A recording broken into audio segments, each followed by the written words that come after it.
You are listening to a CNA special. Previously on Red Wall, inside China's zero-COVID world. It felt a bit ridiculous that I couldn't even keep a job enforcing COVID rules. Everyone to stay at home. Vehicles are not allowed in or out. My name is Wei Du. I'm a CNA correspondent who was following China's lockdowns throughout the pandemic. In the last episode, I spoke to two people who were part of implementing strict restrictions in 2022. In this episode, you will hear from another two people on the receiving end of these lockdown measures, how they found themselves trapped and what they had to do to be free. In 2022, getting trapped was a shared experience in China. At one point, as many as 300 million people across the 70 cities were in some form of a lockdown. Some unable to leave their homes, others locked inside their buildings. Even the lucky ones could only get as far as the front gates of their compounds. There were only two things on my mind, to find food and to not go crazy. But the two people we will hear from in this episode had a different experience. They were trapped in places they hadn't planned to be in for long. And as they later found, the longest journey in the world was the one to get back home. I was trapped, and there was no one to turn to for help. It was terrifying. This is Susu. She's 29, single, living with a cat. She had been working as a technician in a medical lab in her home province of Jiangsu. Ever since the pandemic began in early 2020, her life had been dominated by COVID tests. I asked her how often she encountered a positive test. No, not at all. My town did a good job controlling the virus. Occasionally in these conversations, I get struck by how something that we think is outlandish would seem completely normal to someone inside China. Imagine running COVID tests day and night for 2.5 years and not catching a single case. Wouldn't you question why you keep going? But Susu didn't have time for questions. She was pulling 12-hour shifts and testing samples from the rounds and rounds of mandatory testing. And it was starting to take a toll on her health. I started to get dizzy at work because my neck was under so much strain. I couldn't cope anymore, physically or mentally. I had been wanting to travel for some time, but I couldn't make up my mind.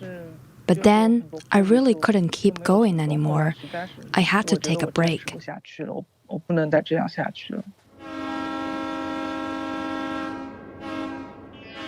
So she hopped on a train, and 48 hours later, she arrived in Xinjiang, China's far west.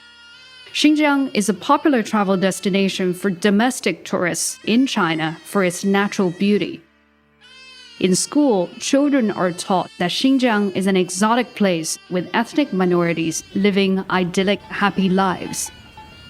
In a video Susu took at the time, there were grassy slopes, wooden cottages, sheep, cattle, herders, something straight out of the Alps.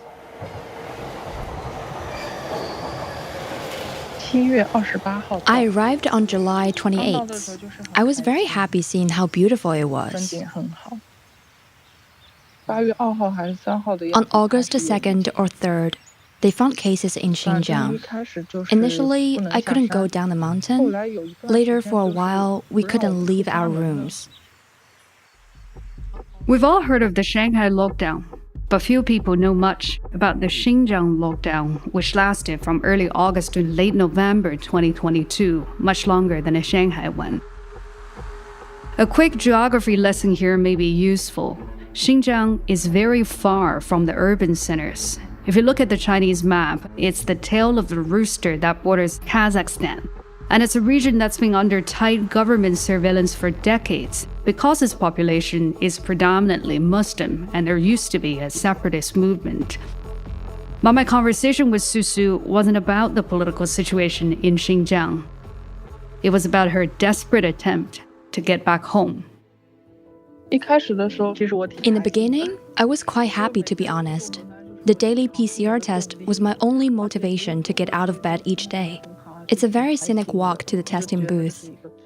I think it might have been the most beautiful PCR testing site in China. Sometimes it snowed, and walking in the snow made me happy too. Jiangsu, where Susu grew up, is near Shanghai. It doesn't get much snow, so you can understand that this was novel for Susu and perhaps even a bit romantic. But that feeling was short-lived. By mid-September, there was still no sign that the lockdown would end. I was beginning to get bored, so I asked the guest house owner to inform the village that I wanted to leave. I thought that was all I needed to do. But she was wrong. By then, within Xinjiang, cars couldn't drive from one village to the next without special permits. Life was coming to a standstill. After registering her intent to leave, Susu heard nothing back for 10 days. I waited until September 26. The October 1st National Day holiday was approaching. I thought there was no way they would let us out during that peak travel season. And the 20th Party Congress was happening right after the holiday, so they couldn't let us leave then. I felt I had to get out before October. So she turned up at the village committee in person, where the officials asked for a list of documents. Travel history, check. PCR test results, check. Then they asked, did she have a letter from her hometown to allow her to return? Susu didn't. In fact, she had never heard of such a thing before. So I called my home village committee right away, and they said, we're not responsible for issuing the permits. I said, if not you, then who? They said, I don't know, but we can't give it to you. This little catch-22 situation is actually typical of China's pandemic response. Many rules were made on the fly, and each level of the government would add more regulations. What they ended up with was a mishmash of rules that no one could decipher. Then my dad remembered that I had a colleague whose father was on the village committee. I reached out to them immediately. By that afternoon, I had the permit. I didn't used to understand why people had to resort to connections to do things. I never wanted to be like these people. But now, only connections could get me home. I was very disappointed. With a letter in hand, Susu booked the first train out. It was scheduled to leave Xinjiang's capital, Urumqi, on October 1st. It's a 10-hour drive from the village to the train station. Except in the days that followed, Susu would find herself unable to set off. The same night, we were taken down the mountain into the county for PCR tests.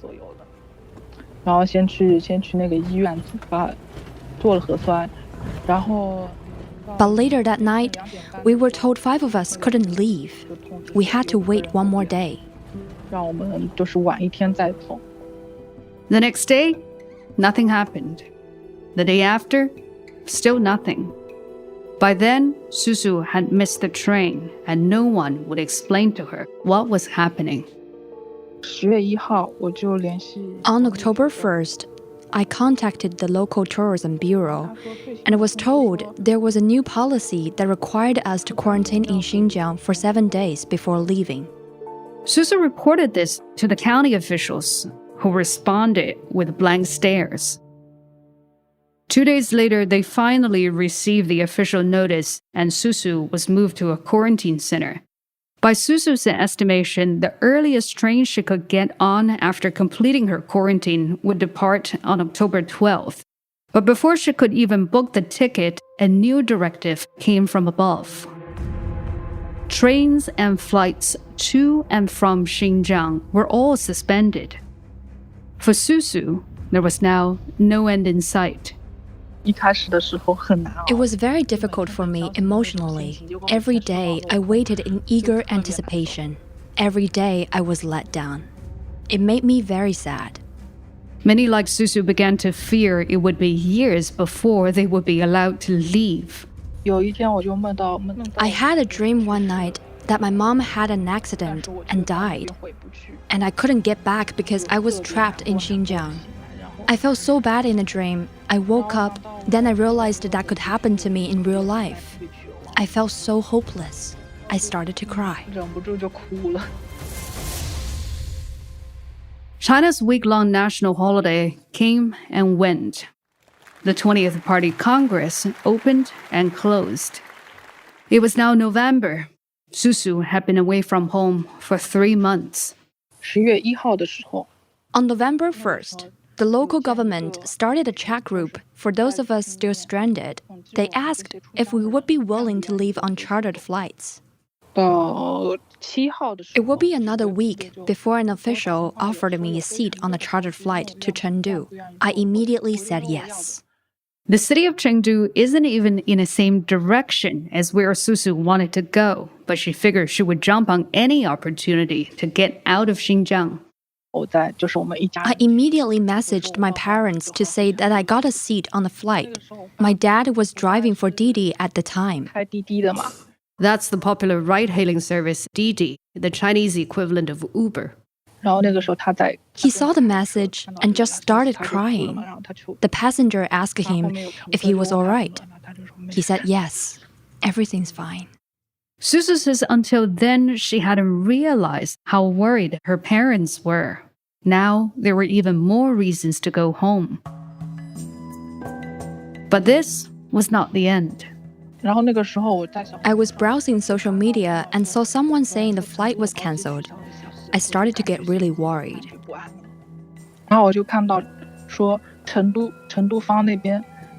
Then I found out that Chengdu would only allow one flight from Xinjiang per day.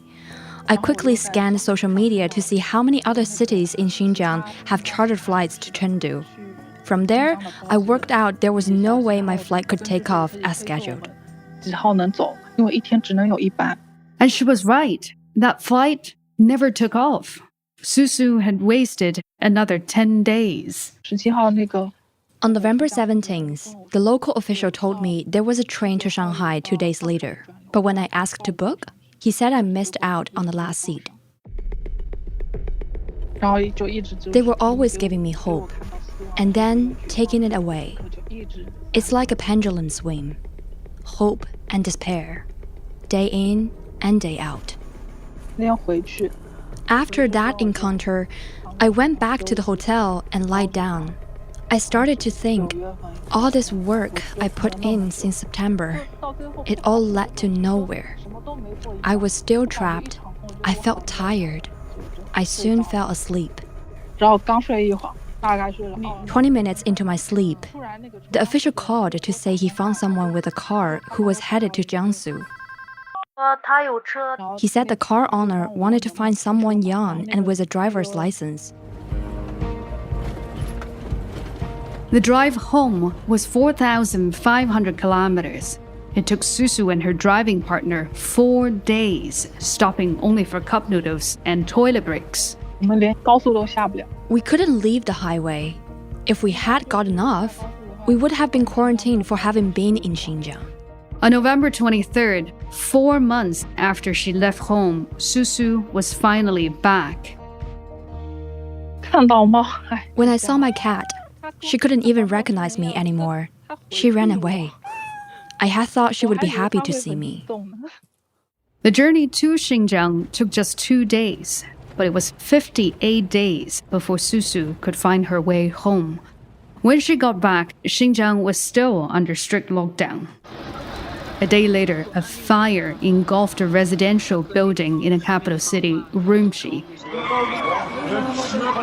10 people were killed. The local government said the residents were free to run for their lives, but the account was disputed by the families. After the break, China lifts its COVID measures. What triggered it?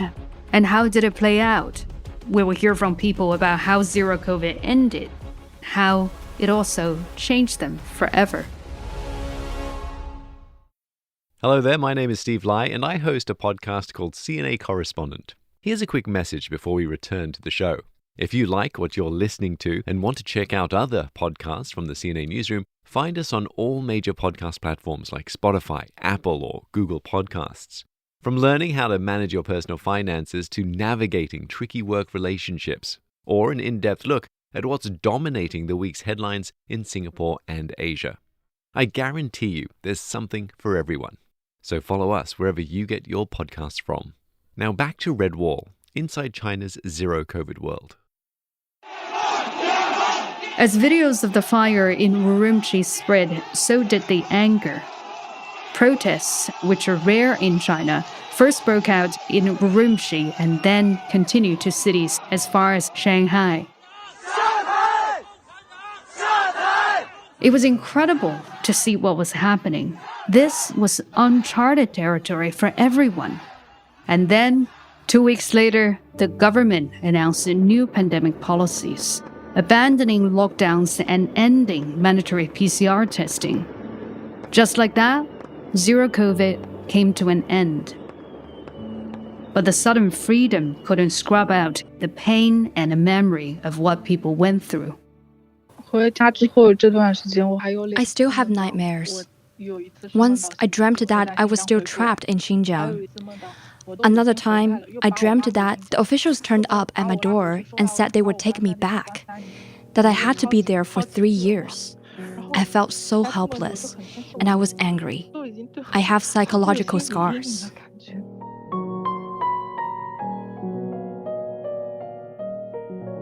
One of the things Susu found hard to cope with while being trapped was not having much to do.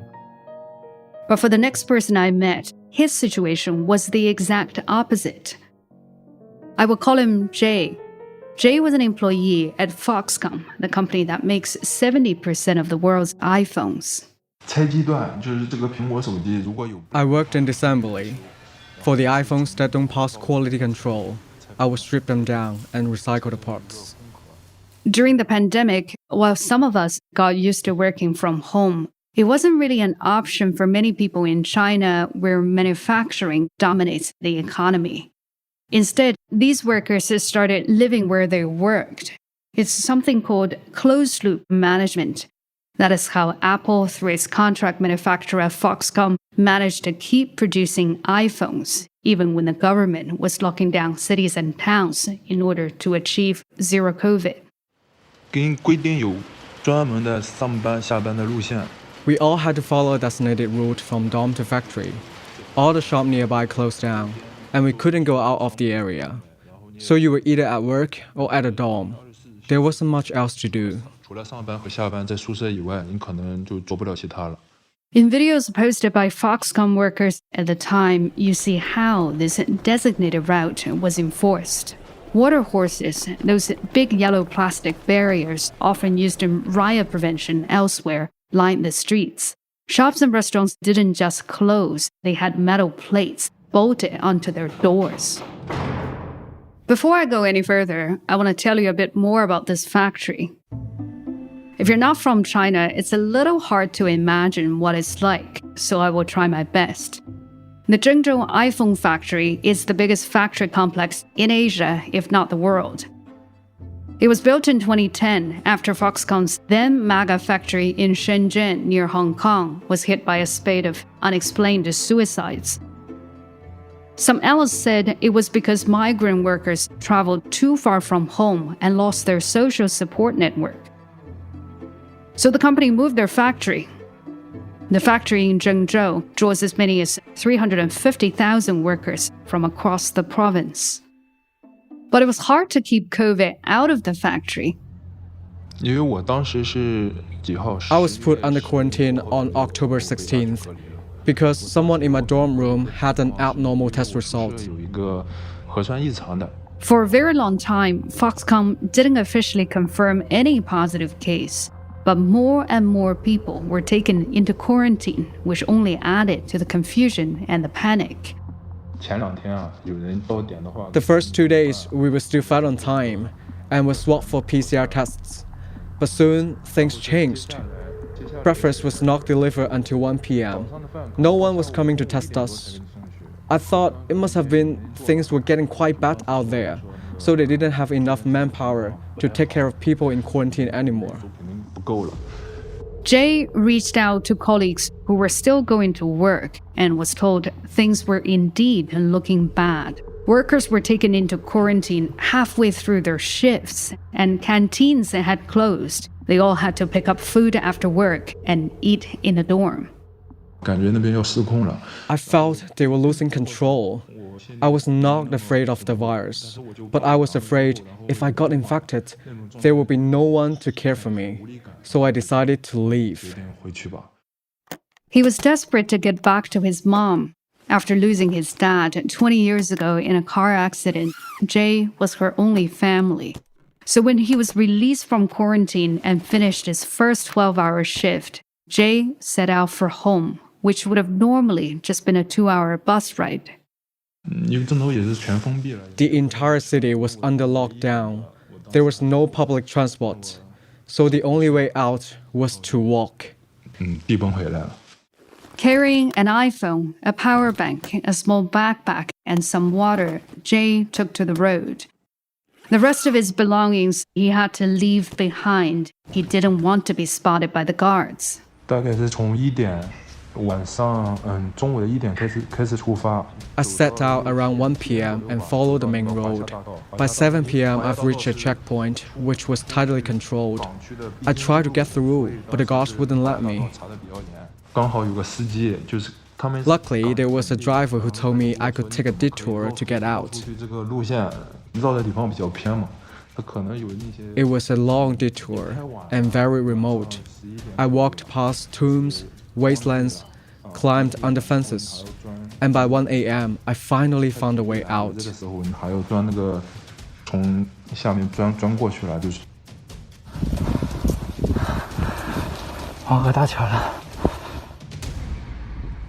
By then, Jay had been on his feet for 12 hours. It would take another 20 hours walking through empty streets and crossing a largely abandoned bridge on the Yellow River. Just as he arrived in his hometown, he was promptly taken into quarantine again. People later asked me if I had blisters on my feet. Blisters were the least of my problems. When I arrived home, all my toenails were so bruised. Blood was seeping out. I was very tired. Jade had posted several videos on Douyin, the Chinese version of TikTok, on his journey. By the time he woke up from his post-walker slumber, the videos had had 9 million views. His inbox was brimming with messages from workers who were also desperate to leave. I immediately plugged in my phone and started replying. There were tens of thousands of messages. It took me 2 days to reply to them all. Inspired by his journey, many others followed Jay, scaling walls and carrying whatever they could with them. Sometimes they were stopped by local officials who fumigated them, people and luggage together, supposedly to kill the virus. Other times, residents along the route came out and left them food and water. Perhaps embarrassed by the videos of workers escaping on foot, the local government and Foxconn later reached an agreement to allow workers to leave. On November 23rd, violent clashes broke out inside the factory between the workers who stayed and COVID control personnel. The workers said Foxconn unilaterally changed their contracts to make them stay for longer.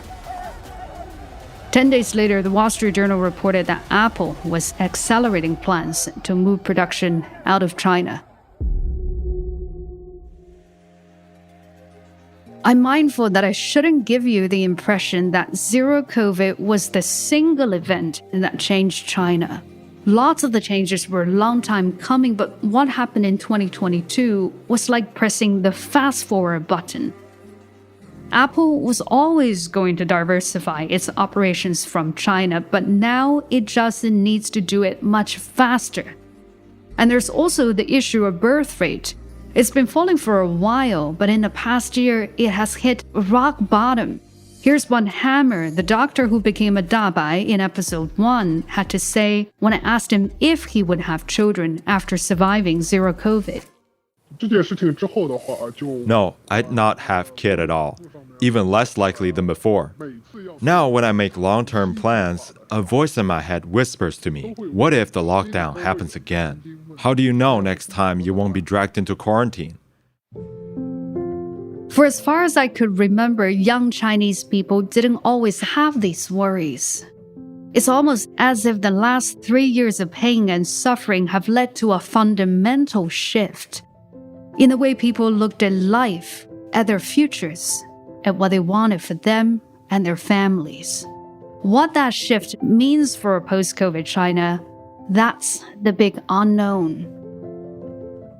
Thanks for listening to our podcast. We would love to hear your feedback. You can leave a review on Spotify or Apple.